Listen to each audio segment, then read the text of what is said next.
Hello, everybody. Welcome into another episode of the Fantasy Pros Football Podcast. I am Ryan Wormeli, joined today on this beautiful Friday by Pat Fitzmaurice and Scott Bogman. Boggs, Debro remains a little bit under the weather, so we really appreciate you filling in for him. He will be the typical host, third host on this show every Friday. Guys, football is back in our lives. It is so exciting. This is our first Friday show of the season. We're going to run through and preview all the games on the Sunday slate and Monday as well, and just have some fun talking a little football with the guys who will go game by game, asking some key questions in every single matchup. Fellas, we will start right at the beginning, Sunday afternoon, early slate, Panthers at Falcons. I'm so excited. It's our first game of the whole year that we're previewing. It's just very fun to be back. Panthers at Falcons. The key question here, will the Falcons pass the ball enough for Kyle Pitts and Drake London to be the stars we believe they can be based on their talent? Fitz, I will start with you.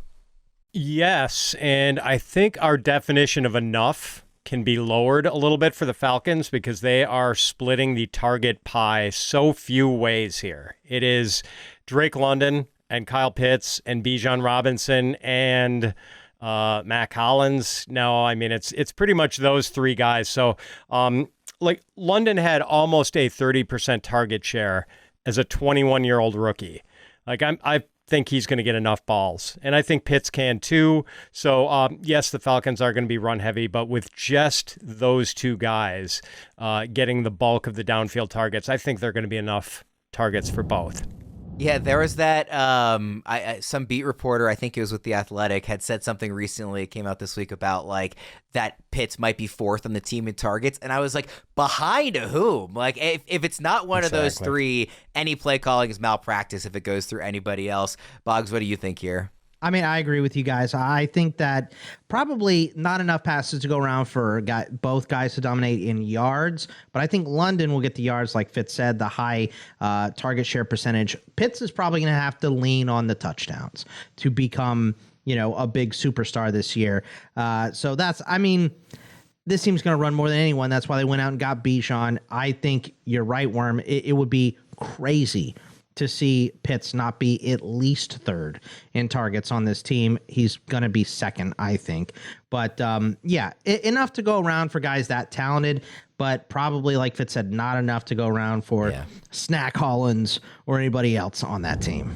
Yeah, Bogman, I feel like on all the shows I did this summer, I'm not sure I mentioned Drake London's name more than 3 or 4 times total. It feels like somebody that, for the round he was going in, kind of flew under the radar in a lot of the offseason discussion because everybody kind of agrees that he's really talented. Everybody knows he's going to get a high target share, and everybody knows that they're not going to throw at a high volume compared to the rest of the league. So it's kind of just is what it is. What do you think his ceiling is this season if he takes a leap, if Ritter takes a leap, if this offense throws more than we expected? It's a wide receiver one. He has the talent to be that.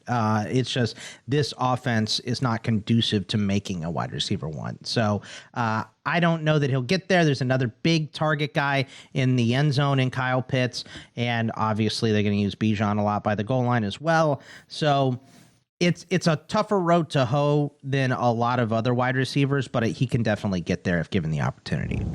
Before we move to the next game, I want to make a quick note about our multi-league assistant. It makes juggling multiple leagues easier than ever. I'm in like 15 leagues this year in terms of just the redraft ones. So this will be very helpful and definitely a tab I go to often on my computer. Make sure you guys head to fantasypros.com/myplaybook to get expert advice for all your teams in one spot very conveniently so you can dominate every league every week. Fellas, let's move to game number 2, Texans at Ravens. My key question here is, will there be an adjustment period for the Ravens with both the new wide receiving core and also the new offensive coordinator? You bring back a lot of the offensive line. You bring back Lamar, obviously. You bring back Andrews. But the receivers and the offensive coordinator, how much of an adjustment period will there be early on in the season? We all have high expectations long term, but early on, Boggs, starting with you. Yeah, I don't think it's going to be as big as we think because Lamar can make every throw, right? I think the bigger thing is the pace. It's going to have to be conditioning, making it to the end of the game, not cramping up, especially in the heat early in the season. I think that's going to be the biggest adjustment for the Ravens to make. But in terms of the offense, you didn't change enough of the offensive personnel to completely change this offense. So it's still going to be very run heavy. They're still going to rely on Dobbins and Lamar a lot. But I don't think it's going to be that big of a transition as a lot of people do because I'm a guy that watched Lamar at Louisville. I know he can make every throw on the field. So I think just letting him sit back there and pick apart the defense is going to be better for his all-around game and for his future. I know you're a Ravens fan, Worm, so that's going to be great for you. This dude can make every throw, and a lot of people they haven't really let him go. And I think they're going to let him do that this year, and it might be his best year ever. Yeah, I fully agree. I've said before this offseason that one of the key elements to this season that I really love is that I think this is the best offensive line that he's had since that MVP 2019 season. But it now comes with better play calling than he had in that season, and, of course, a much improved wide receiving core. But Fitz, same question. Will we see that early on? I know we talked about on yesterday's show with Erickson the fact that the Texans' defense is worse defending the run than it is against the pass. Do we think we're going to see kind of one of these coming out parties from him first game with a new coordinator, or might there be an adjustment period? I think there might be a little bit of an adjustment period with the passing game under Todd Monken. Lamar didn't play in the preseason, so it's going to take him some time maybe to get in sync. He's never played with Odell Beckham before. He's never played, at least in a live, real game with Zay Flowers before. So, I think that will happen. Luckily, with this matchup against the Texans, they can lean on the running game heavily as 10-point home favorites, and the passing game might take a little more time to come around, but I think it'll get there. I'm so excited to see this offense in all its glory for the first time. Even a guy like Nelson Aguilar being their wide receiver 4 this year, he would have been wide receiver 1 at certain points last season. Oh, you're going to be so happy when he drops a bomb. Listen, if he's getting open for bombs, that's an upgrade over what they had last year. So, and if they're even just throwing the ball down the field, that's an upgrade over the play calling. This is also a perfect opportunity to talk about this year's Fantasy Over-Under Challenge presented by Betting Pros. Each week, the guys will be making over-under picks for 10 different players for how many fantasy points we expect them to score. Submit your picks to play along with the guys so you don't miss out on the chance to win awesome prizes. One of this week's players is Mark Andrews. His line is set at over under 9 fantasy points. What do we think he does in week 1 with this new look offense? Fitz? I'm going to go under here just because Andrews is a little bit banged up, and I do think they're going to be really run heavy against a Texans run funnel defense. Like, they have every incentive to run the ball a lot and just kind of run it down Houston's throat. Boggs, same question, over under 9 fantasy points. And I will just say on the side of the over, potentially to play devil's advocate to Fitz, this is, if you are thinking about the fact that he hasn't played with Zay before, he hasn't played with Odell before, he might kind of fall back on, if everything is not going well, I'm going to throw to Mark Andrews. What do you think, Bogman? I think I'm going to go with you, Worm, here. I over, and it's because this dude gets in the end zone. And I think he does here against the Texans defense. And, he is a little questionable. He has to score that touchdown early, but 30 yards and a score, I think he can do that. So I'll go over on Mark Andrews. Be sure to make your picks as well if you're following along all season long. Win some cool prizes. That's fantasypros.com/challenge. Let's go to game number 3. We're sticking in the AFC North here. Bengals at Browns. And my question here, I think, is probably an obvious one for a lot of people here in the first week of the season. Will the rust be fully shaken off for Deshaun Watson after getting a full offseason and shaking off some of the rust theoretically in the back half of last season? Fitz? Yeah, that's a good question, Worman. I'm not sure how to answer this one because, we heard reports in training camp that Deshaun Watson was not looking that sharp whenever he was being forced to operate from the pocket. And I think Browns head coach Kevin Stefanski wants him to operate from the pocket. So I'm not sure how that's going to go. Like if the, when Watson was in Houston, he was sort of allowed to play in that sort of schoolyard, drop the play in the dirt kind of way. And I just don't think the Browns want him to be that guy in Cleveland. So we'll see. I mean, this has been one of the most vexing questions of the offseason, and I don't think we have enough evidence to answer it either way yet. Yeah, Bogman, I think we've had some guys internally at Fantasy Pros where we're kind of split. Some people, I know Erickson has been a big fan of Deshaun all offseason. I certainly have not. It's hard for me to shake what I saw with my two eyes last year in watching him on the field. What do you make of him? And again, same question. Do you think here in week one, we'll see a new Deshaun? Yeah, I think that's it, man. You know, it's I don't want to say that, yes, we're going to see a new Deshaun until I see it with my own eyes. And we saw the rust, you know, and it sudden. His rust made me a little wary of Calvin Ridley coming back. And watching Calvin Ridley, I went, there is no issue with him at all. He looks like the best wide receiver for Jacksonville by a million miles. So it's weird to see so little rust on a guy like Calvin who's missed a bunch of time, and then to see Deshaun Watson have a ton of rust. And I think it's not just rust. It's a lot of, you know, him being a little more constricted in this offense. You don't want to run Nick Chubb 30 times just to let Deshaun Watson fumble it on a run or throw a pick or something. So I'll say no. I don't think he fits very well. DTRs look better than him. And, you know, I'm not a Deshaun Watson guy. So I'll say no. If we do see Ridley kind of come out without any rust, do you think that speaks at all to just the difference in positions, like how hard it is to play? Not that wide receiver doesn't require timing and skill and finesse and all that, but it's just a totally different position, right?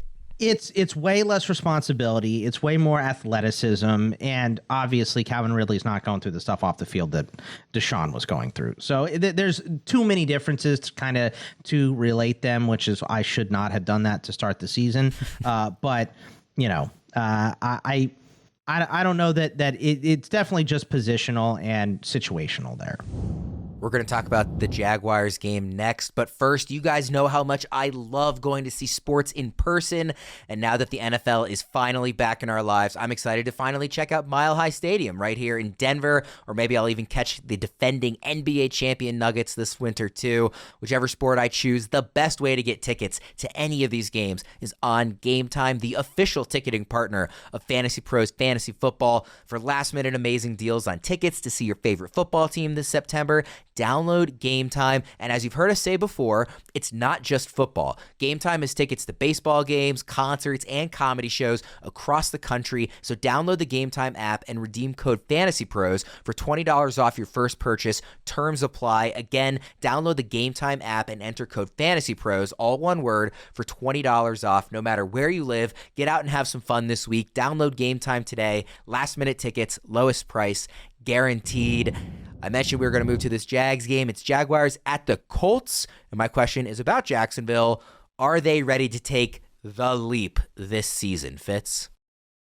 As serious AFC championship contenders, I don't think they're quite there yet. Like, they're a sexy team for fantasy because of all the skill position talent they have. You know, we're excited about Trevor Lawrence, Calvin Ridley, Christian Kirk, Travis Etienne.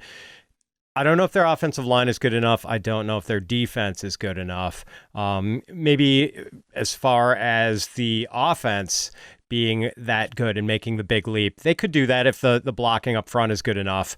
But as far as just the entire team, defense, getting to the promised land in the AFC, I don't think they're quite there yet.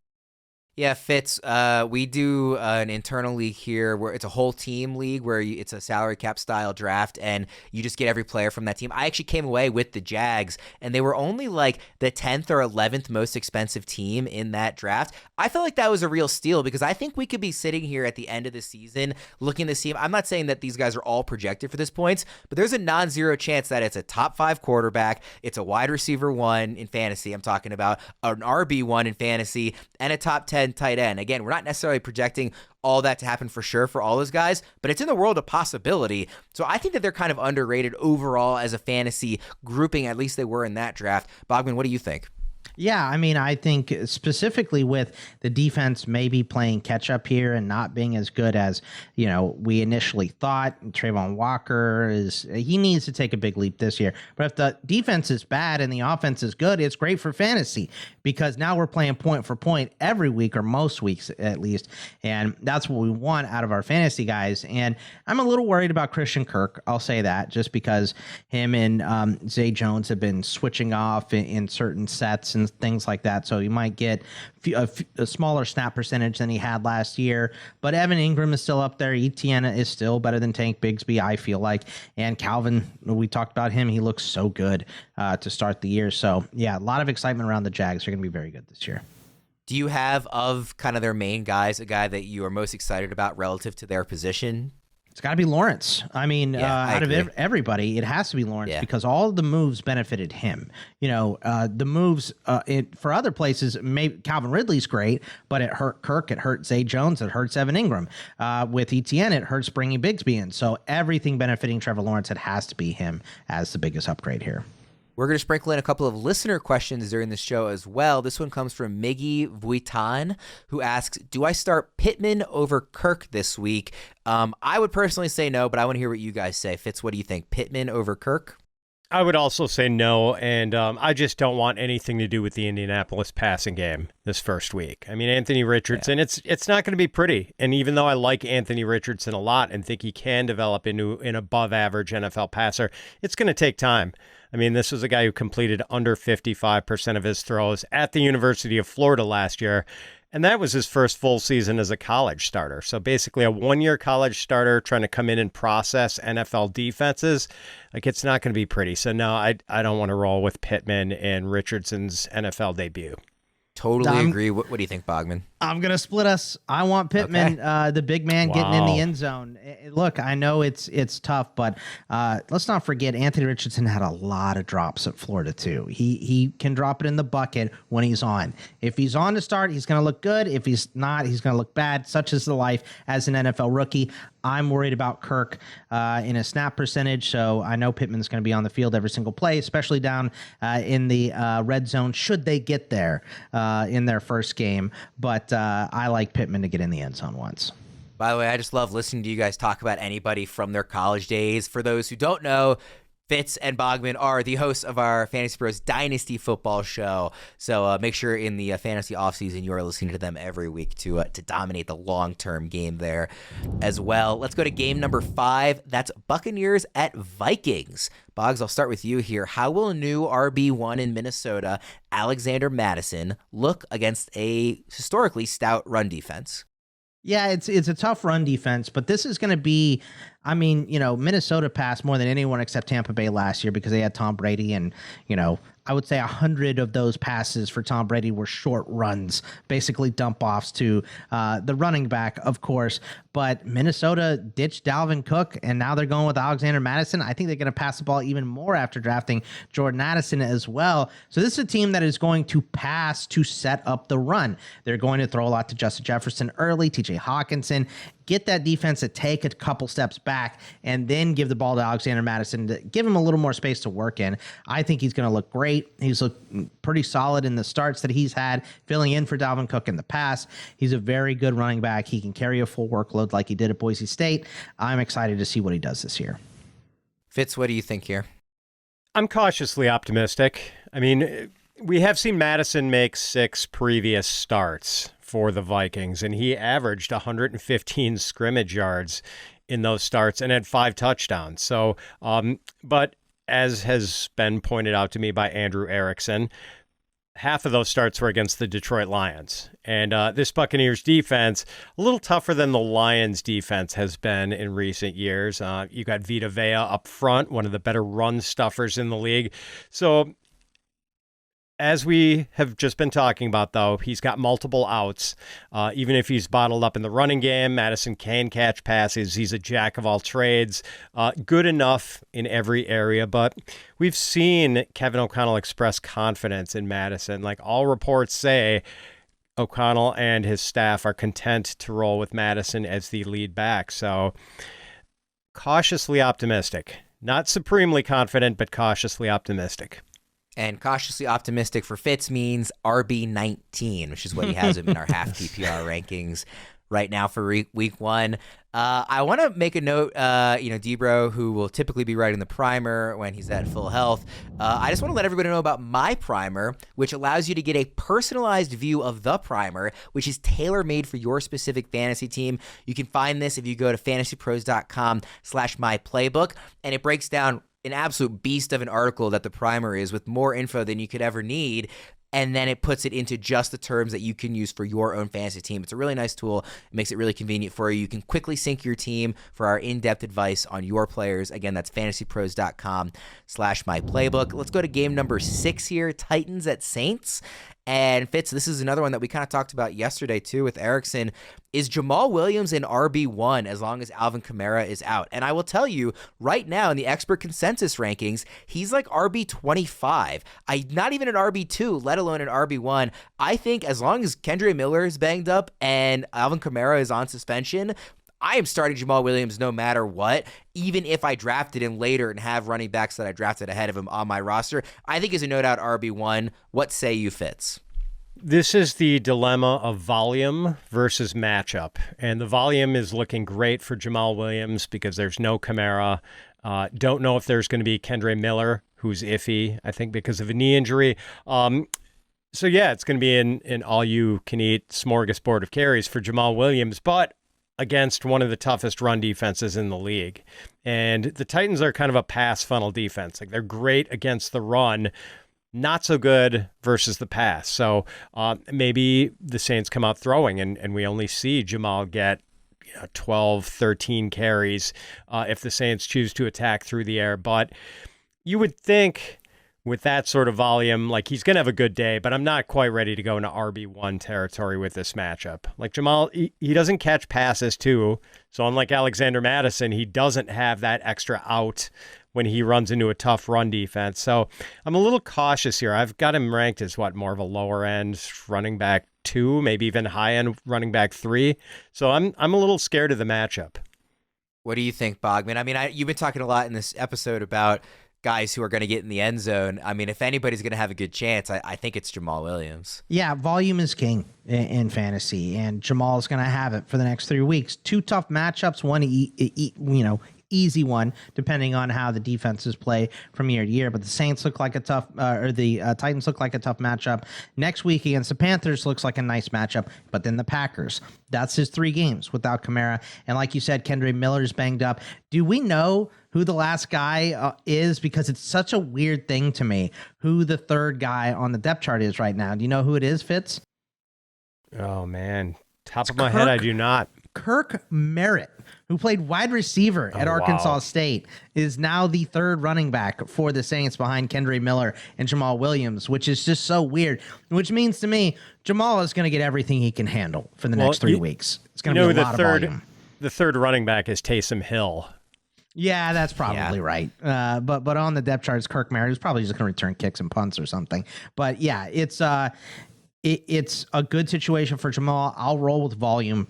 And I mean, like you said, if there's somebody that's going to get in the end zone this week, it's going to be Jamal. If I'm putting money on it, it's Derrick Henry first and then Jamal.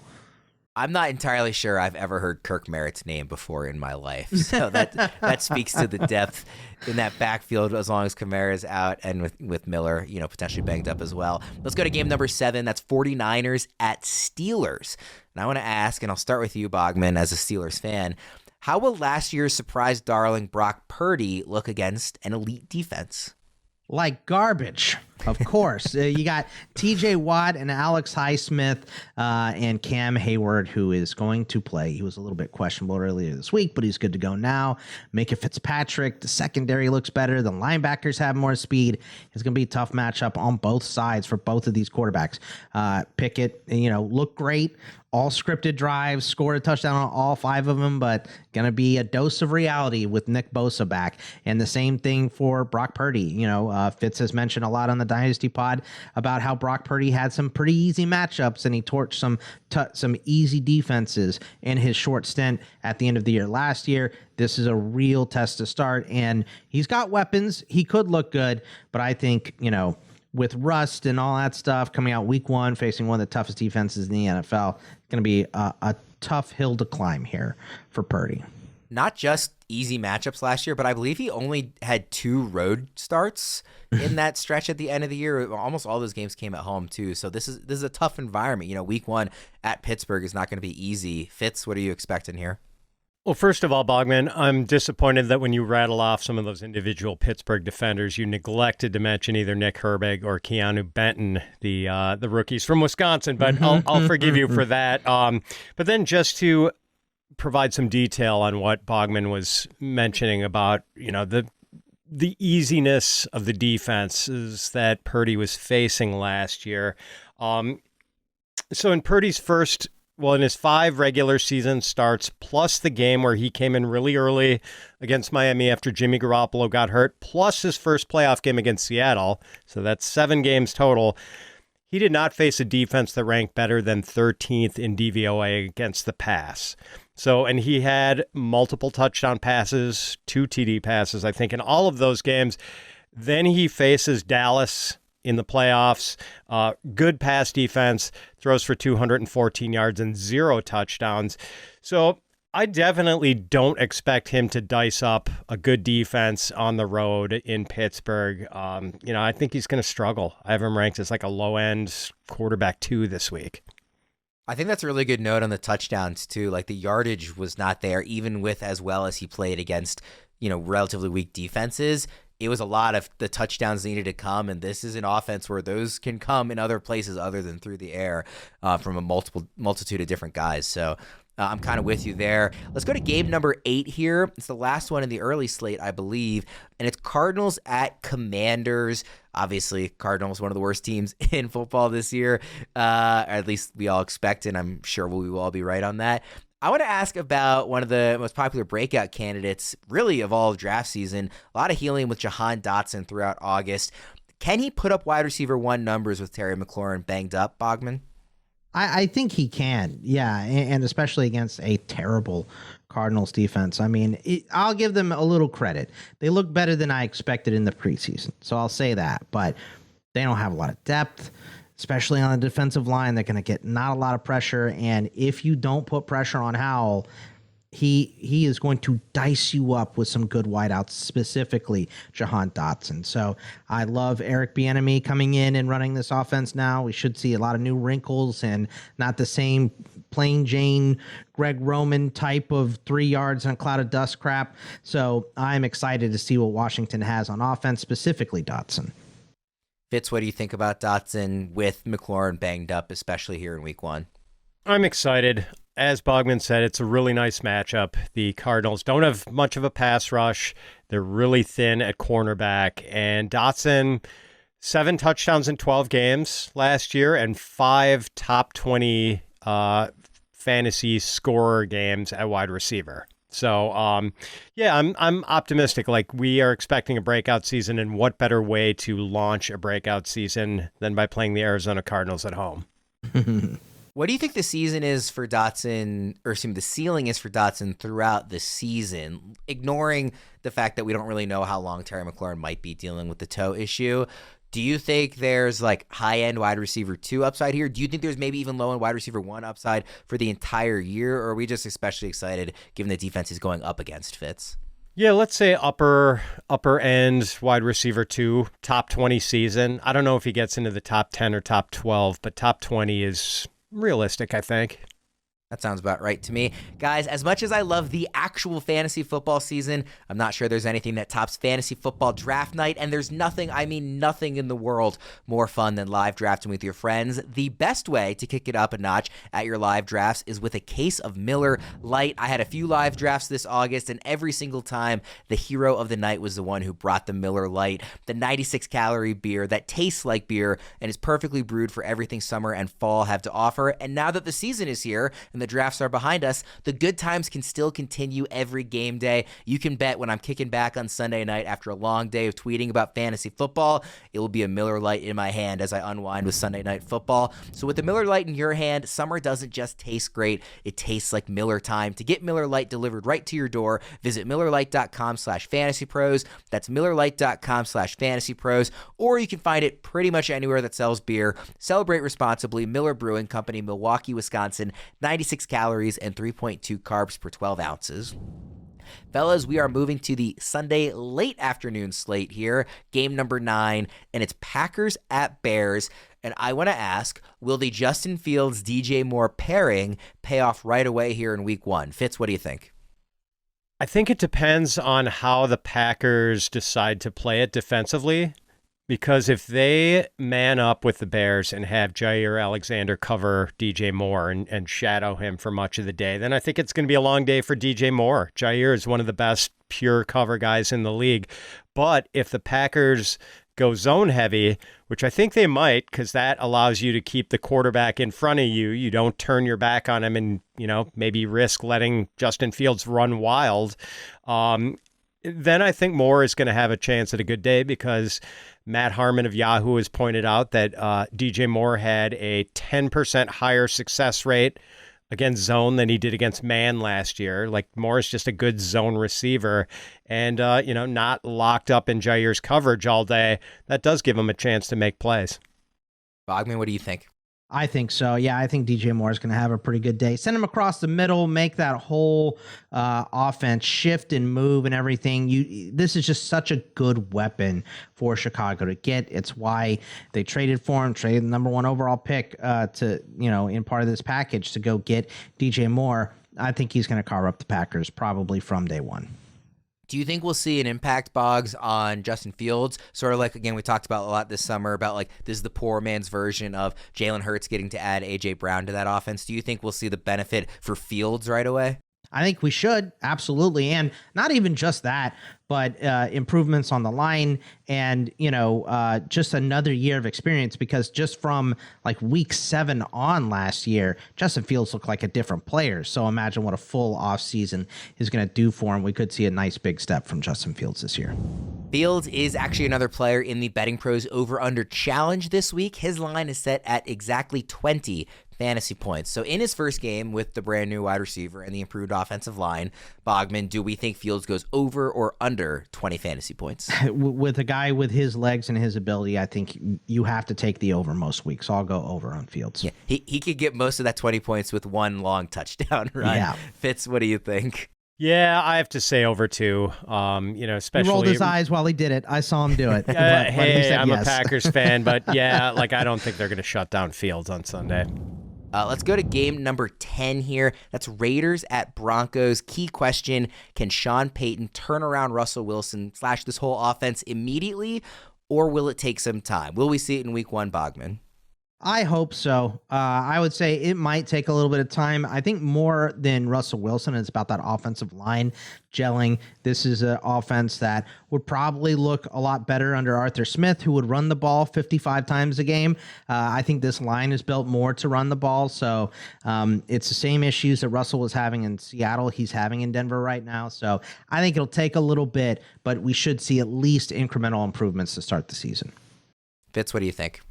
Yeah, that's it. I mean, Drew Brees used to run Sean Payton's offense, and Drew Brees is as comfortable as can be, or was, operating from the pocket, and Russ is not that kind of guy. Like, he hasn't been. So I'm not sure how this is going to go. Like, I don't think it's an automatic slam dunk that Sean Payton makes Russell Wilson a, well above average quarterback again.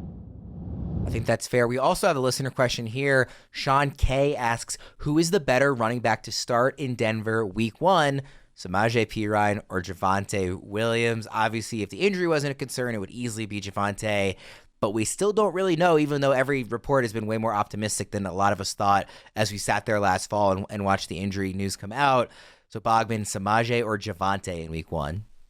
Look, Sean Payton said Javonte is going to have a large role in week 1, so I'm going to believe him. Sean Payton has told us the truth for the most part to a fault for him this offseason. So I'm just going to think that whatever he says is probably going to be right. So I will say yes, I'll roll with Javonte. Fitz, are you going P. Ryan or Williams? Williams, sort of reluctantly. I'm not sure I totally buy that he's going to have a massive workload in week one, but yeah, he is going to be the lead guy, I would think. If Sean Payton is talking about that, like, you have to think he's going to be the lead guy. And if he was going to put him on a pitch count, he probably would have said something about it. Game number 11, probably the game I'm most looking forward to on the whole slate this week, and that's Dolphins at Chargers. Going to be super fun. A couple high-octane offenses, good young quarterbacks. Going to be awesome. Great visual matchup, too. Some just really great uniforms here in this one. Again, Dolphins at Chargers. Will we be happy with the new-look Chargers play calling under Kellen Moore, Bogman? No, you weren't happy with it in Dallas. Why would you be happy with it in LA? I say probably not. I think that it might be frustrating. He's a little more conservative sometimes, but we do know that he'll give a lot of touches to Eckler because he never wanted to pull Zeke off the field. So Eckler, and just like every single coach, it's the same thing every year with Austin Eckler and Christian McCaffrey, and we're going to get this guy more rest. Well, when the game's on the line, your best players are out on the field, and most NFL games are close. The game is on the line most of the game. So I think we're going to see plenty of Austin Eckler for those that are afraid. I don't really buy it. So he's just too good to take off the field. So I'll say no, but not so much from Eckler. Do you at least think, even if we weren't happy with what we saw out of Kellen Moore in Dallas, that'll still be an improvement over what we've seen in LA, I almost said San Diego, actually, in LA with the Chargers? I mean, hopefully, but I don't know. This whole offense frustrates me. Outside of Justin Herbert and Eckler, Everett is not consistent. The wide receivers are always questionable, like every week after week 3. It's just an annoying offense to deal with to me. So that's probably personal bias and probably why I'm saying I won't enjoy it, but hopefully it'll be better, but I have my reservations. Fitz, what do you think about this one? Are you excited for what we might see here in week 1 out of the Chargers? I'm excited. I don't know if Austin Eckler investors are going to be real excited about the new look Chargers offense under Kellen Moore. I mean, we've seen Eckler get just ridiculous target totals with Joe Lombardi calling the plays for the Chargers. But was that good overall for this offense? I don't think so. I mean, Justin Herbert had one of the lowest average depth of throws of any starting quarterback in the NFL last year. And this is a guy with a golden arm. He might have the best arm in the league. It's crazy. Exactly. So, yeah, I mean, you got to make this offense more vertical. And I think Kellen Moore is going to do that to some extent. And that's probably good for Mike Williams if he can stay healthy and Quentin Johnston. If he can catch the ball.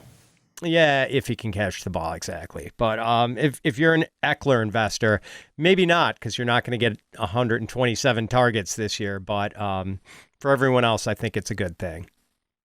We'll go to game number 12 here. That's Eagles at Patriots, Super Bowl rematch from a few years ago. Will the loss of Shane Steichen in Philly hurt more than we expected? Because there wasn't really that much talk about it this offseason as far as it's just kind of, okay, Jalen Hurts is great, top 3 quarterback in fantasy. A.J. Brown, great. Devontae Smith, great. Offensive line, great. But they did lose what I believe to be is a very good play caller and a play designer. I think I'm a big fan of Steichen, which is one of the reasons why I really like, the future of Anthony Richardson in Indy.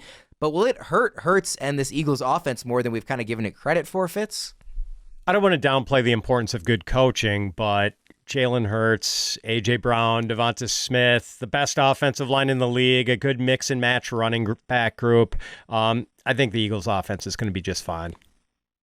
You'd be okay with Kellen Moore running this offense, I think. It's about the players, right? And Fitz is 100% right on this. Like, yes, it absolutely hurts to lose a coach. I think the more concerning thing would be if they try to change too much. We know, obviously, the Eagles bring in DeAndre Swift, and you don't bring in DeAndre Swift unless you want to pass to the running backs a little bit more, but it wasn't broke Why are we trying to fix it is my question here. You just got to the Super Bowl, so hopefully not too much of a Super Bowl hangover. Obviously Bill Belichick can scheme up a solid defense, and he's had a whole offseason to prep for the Eagles. So I am interested to see. I think this game is going to be much closer than anticipated because of that, but I think the Eagles are just too good, too much sound on offense to really take a big step backward. So I'll say not as much as they could have. Too much talent on the field.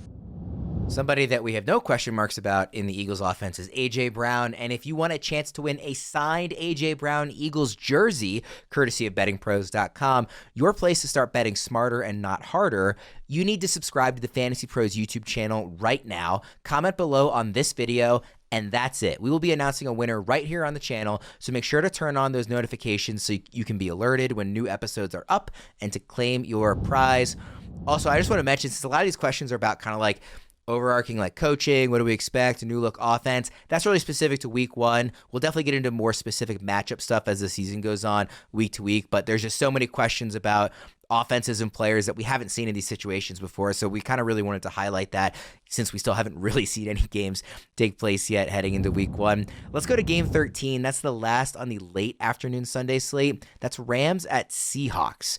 And my question here is, how much playing time will the Seahawks rookies, specifically JSN and Zach Charbonnet, earn right away? Bogman, what do you think? And again, remember, everybody listening, these are two dynasty guys, so they should have some real insight here.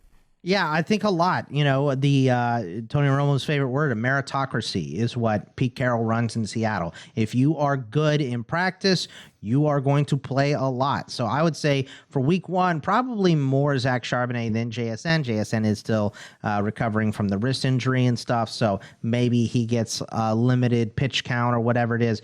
But Charbonnet, I think we see a lot of him in the second half. I think the Rams are one of the worst teams in the NFL this year, specifically without Cooper Kupp week one.